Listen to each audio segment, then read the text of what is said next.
भाजपच्या समन्वय समितीची बैठक पडली पार. राज्यसभेच्या 4 जागांसाठी मंथन.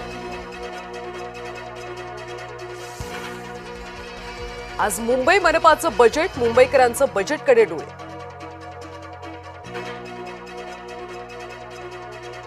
शरद पवार यांची तब्येत उत्तम. आज दिवसभरात डिस्चार्जची शक्यता.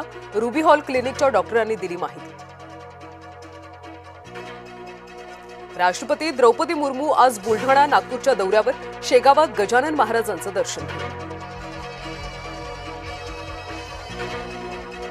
एशियाटिक सोसायटीची निवडणूक 14 मार्चला. कुमार केतकर, विनय सहस्त्रबुद्धेंमध्ये अध्यक्षपदाची लढत रंगणार.